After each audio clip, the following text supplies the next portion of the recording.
ഉസ്ബെക്കിസ്ഥാനിലെ paediatric medical യൂണിവേഴ്സിറ്റിയിലാണ് ഇന്ന്.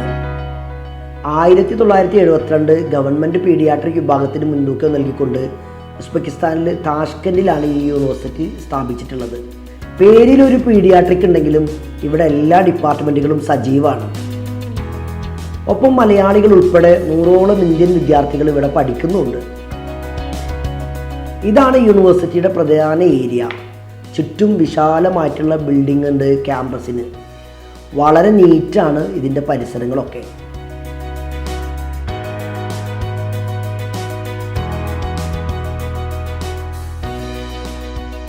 യൂണിവേഴ്സിറ്റിയുടെ ഡീനുമായിട്ടുള്ള കൂടിക്കാഴ്ചക്കുള്ള ഒരുക്കത്തിലാണ് ഞങ്ങൾ. So today our institute called Tashkent Pediatric Medical Institute, and today we have totally more than 6,000 students. 6,000 students. 6,000 students, and from them we have more than 120 foreign students. അദ്ദേഹവുമായി നടത്തിയ കൂടിക്കാഴ്ചയിൽ ഞങ്ങൾക്ക് മനസ്സിലായത് ഇന്ത്യയിൽ നിന്നുള്ള കൂടുതൽ വിദ്യാർത്ഥികൾ ഈ വർഷം അവരിവിടെ പ്രതീക്ഷിക്കുന്നുണ്ട്. അതിൻ്റെ ഭാഗമായിട്ട് ഇൻ്റർനാഷണൽ ടീച്ചേഴ്സ്, ഹോസ്റ്റല്, ക്യാൻറ്റീന് അതൊക്കെ ഇവർ പ്രത്യേകമായിട്ട് ഒരുക്കുന്നുണ്ട്. My name is Sabir Nurkhajayev. I am Dean of the International Faculty. Today I am inviting all foreign students, especially Indian students, to study in Tashkent Pediatric Medical Institute. Welcome. തുടർന്ന് ഡീൻ തന്നെ യൂണിവേഴ്സിറ്റിയുടെ വിവിധ ഡിപ്പാർട്ട്മെൻറ്റുകൾ ഞങ്ങളെ നേരിട്ട് കാണിച്ചു തന്നു. ഇത് സിമുലേഷൻ ബ്ലോക്കാണ്.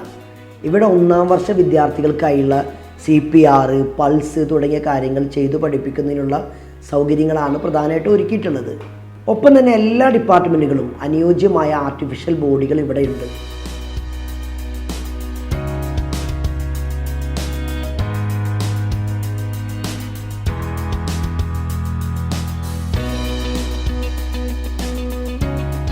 ഇത് നൂതനമായ വെർച്വൽ റിയാലിറ്റി ഉപയോഗിച്ച് മനുഷ്യൻ്റെ ശരീരത്തെ കൃത്യമായിട്ട് മനസ്സിലാക്കാനുള്ള സംവിധാനങ്ങളാണ്. ഇതെനിക്ക് വളരെ കൗതുകകരമായി തോന്നി. ഇതാണ് ഇവിടുത്തെ ക്ലാസ് റൂമുകൾ. ഇവിടെ നമുക്ക് വിവിധ രാജ്യങ്ങളിലുള്ള വിദ്യാർത്ഥികളുമായിട്ട് കാണാനും സംസാരിക്കാനുള്ള അവസരം ലഭിച്ചിട്ടുണ്ടായിരുന്നു. ഇതാണ് ഇവിടുത്തെ പ്രധാനപ്പെട്ട ഒരു മ്യൂസിയം. ഈ മ്യൂസിയം സന്ദർശിച്ചാൽ നമുക്ക് മനസ്സിലാവും ഈ യൂണിവേഴ്സിറ്റിയുടെ പഴക്കം, അവിടുത്തെ ചരിത്രം. ഇത് വളരെ കൃത്യമായിട്ട് നമുക്ക് മനസ്സിലാക്കി തരും.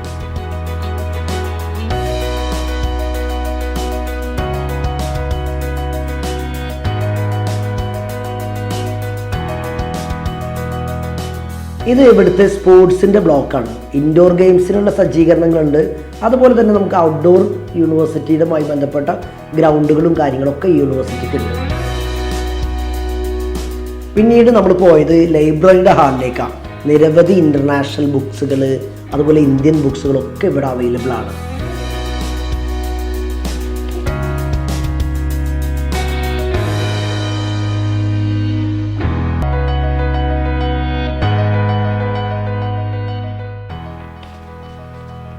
പിന്നീട് ഞങ്ങൾ യൂണിവേഴ്സിറ്റിയുടെ ഹോസ്റ്റലിൽ വിസിറ്റ് നടത്തി. അത് നമുക്ക് ഡീന് തന്നെ ഒരാളെ അതിന് വേണ്ടിയിട്ട് നിയോഗിച്ചിട്ടുണ്ടായിരുന്നു. ആൾ തന്നെ നമുക്കിത് എല്ലാ കാര്യങ്ങളും കാണിച്ചു തന്നു. കുക്കിങ്ങിൻ്റെ ഏരിയ ഒക്കെ കണ്ടു. വിവിധ രാജ്യങ്ങളിലെ വിദ്യാർത്ഥികൾക്ക് അവർക്ക് ഇഷ്ടമുള്ള ഭക്ഷണമൊക്കെ ഉണ്ടാക്കാനുള്ള സൗകര്യം ഇവിടെ ഉണ്ട്.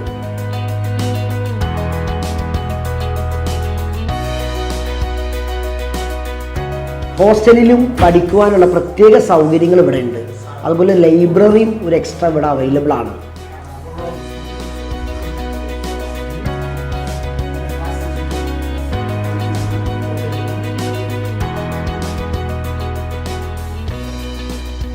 പിന്നീട് ബോയ്സിൻ്റെ ഹോസ്റ്റൽ നമ്മളൊന്ന് വിസിറ്റ് ചെയ്തു.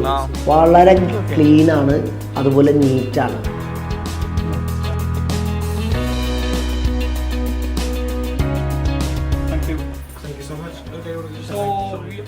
പിന്നീട് ഞങ്ങൾ പോയത് ഹോസ്പിറ്റലിൻ്റെ ബ്ലോക്കിലേക്കായിരുന്നു.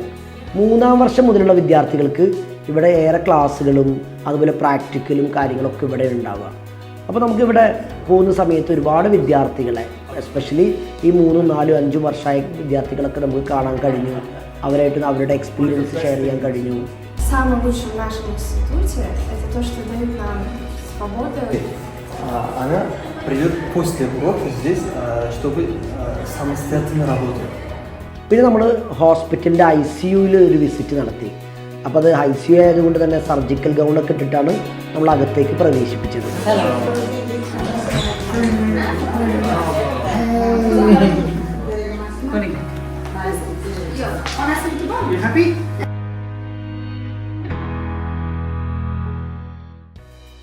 ഈ യൂണിവേഴ്സിറ്റി വിസിറ്റ് ചെയ്തപ്പോൾ എനിക്ക് മനസ്സിലായ ചില കാര്യങ്ങൾ. ഒന്ന്, NMCയുടെ ഗൈഡ് ലൈൻസ് പെർഫെക്റ്റായിട്ട് ഫോളോ ചെയ്യുന്ന ഒരു യൂണിവേഴ്സിറ്റിയാണിത്. അതുപോലെ വേൾഡ് ഡയറക്ടർ ഓഫ് മെഡിക്കൽ സ്കൂളിൻ്റെ സ്പോൺസർ ലിസ്റ്റിലുള്ള ഒരു യൂണിവേഴ്സിറ്റി കൂടിയാണ്. ചില ഉസ്ബെക്കിസ്ഥാനിലെ യൂണിവേഴ്സിറ്റികൾ നമുക്കറിയാം ഈ സ്പോൺസർഷിപ്പ് നോട്ടിലില്ല. അപ്പോൾ നമുക്ക് ഗ്ലോബൽ ആക്സെപ്റ്റൻസിൻ്റെ ഒരു ഇഷ്യൂസ് വരുന്നുണ്ട്. ഇവിടെ അതൊരു ഇഷ്യൂ ഇല്ല, പെർഫെക്റ്റാണ്. അതുപോലെ നമുക്ക് ഇത് ഗവൺമെൻറ്റിൻ്റെ കീഴിൽ പ്രവർത്തിക്കുന്ന ഒരു യൂണിവേഴ്സിറ്റിയാണ്. അതിൻ്റെ ഒരു അക്സെപ്റ്റൻസ് എക്സ്ട്രാ നമുക്ക് കിട്ടുന്നുണ്ട്. സൗകര്യങ്ങളിൽ കൃത്യമായിട്ട് പ്രകടവുമാണ്.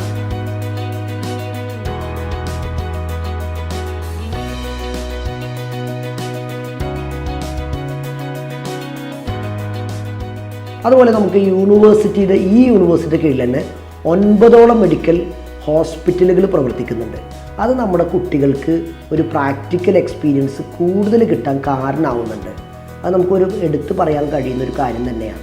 അതുപോലെ ഇവിടുത്തെ ഈ രാജ്യത്തിൽ പൊതുവെ ഇന്ത്യൻ വിദ്യാർത്ഥികളോടുള്ള ഒരു സൗഹാർദ്ദം, അതുപോലെ ഈ അധികൃതരുടെ ഭാഗത്തു നിന്നുള്ള അവരുടെ ഇടപെടലുകൾ ഒക്കെ വളരെ സ്വാഗതാർഹമാണ്, വളരെ അപ്രിഷ്യേറ്റ് ചെയ്യുന്ന കാര്യമാണ്. അത് നമുക്ക് വളരെ പ്രതീക്ഷ നൽകുന്ന കാര്യം തന്നെയാണ്. ചുരുക്കത്തിൽ പറയുകയാണെങ്കിൽ MBBS ഉസ്ബെക്കിസ്ഥാൻ തിരഞ്ഞെടുക്കുന്ന വിദ്യാർത്ഥികളെ സംബന്ധിച്ചിടത്തോളം ഈ യൂണിവേഴ്സിറ്റി ഒരു നല്ല ഓപ്ഷൻ തന്നെയാണ്. കാരണം ഇവിടുത്തെ ഒരു ടീച്ചേഴ്സ് ആണെങ്കിലും എവറിത്തിങ് ഒരു പെർഫെക്റ്റ് ആയിട്ടുള്ള ഒരു അറ്റ്മോസ്ഫിയറും ഒക്കെയാണ്. എനിക്ക് പ്രത്യേകമായിട്ട് തോന്നിയത് ഇവിടെ ഒരു ഡിസിപ്ലിന് കുറച്ചും കൂടി ഇമ്പോർട്ടൻ്റ് കൊടുക്കുന്നുള്ളതായിട്ട് തോന്നിയിട്ടുണ്ട്. എൻ്റെ യൂട്യൂബിൽ പല വീഡിയോകളും ഞാൻ തന്നെ അപ്ലോഡ് ചെയ്തിട്ടുണ്ട് യൂണിവേഴ്സിറ്റിയിലെ കുട്ടികളുമായി സംസാരിക്കുന്നത്. പക്ഷേ ആസ് എ സ്റ്റുഡൻറ്റ് ഞാൻ ഇന്ത്യയിലും പഠിച്ചിട്ടുണ്ട്, ഇപ്പോൾ ഇവിടെ പഠിക്കുന്നുണ്ട്. ആസ് എ പ്രസൻറ്റ് സ്റ്റുഡൻറ്റ് ഞാൻ ഇവിടുത്തെ സ്റ്റുഡൻ്റാണ്. എനിക്ക് ഒരുപാട് കമ്പയർ ചെയ്യാനുണ്ട് ഇന്ത്യനേക്കാളും. ടു മീ എൻ്റെ ഒരു പേഴ്സണൽ എക്സ്പീരിയൻസ് വെച്ചിട്ട് എനിക്ക് ഇന്ത്യനേക്കാൾ കുറച്ചും കൂടി ഇഷ്ടമായത് ഇവിടെയാണ്. അപ്പോൾ പഠിക്കാൻ എന്നുള്ള നിലയ്ക്ക് എല്ലാ എന്തും കൊണ്ട് പറ്റിയ ഒരു അറ്റ്മോസ്ഫിയർ ആയതുകൊണ്ട് അവർക്ക് അതിനൊരു റിഗ്രറ്റ് ഉണ്ടാവില്ല. ഫീ ആയാലും എക്സ്പെൻസ് ആയാലും ബാക്കിയുള്ള രാജ്യങ്ങളെ വെച്ച് കമ്പയർ ചെയ്യുമ്പോൾ കുറവാണ്. To the Uzbek students here, and they are very happy to even learn from us, and it has been really interactive and really good these days. അപ്പോൾ നമുക്ക് വേറൊരു വീഡിയോയിൽ ചിലപ്പോൾ വേറൊരു രാജ്യമാവാം അല്ലെങ്കിൽ മറ്റൊരു യൂണിവേഴ്സിറ്റി ആവാം. നമുക്ക് വീണ്ടും കാണാം. Thank you so much.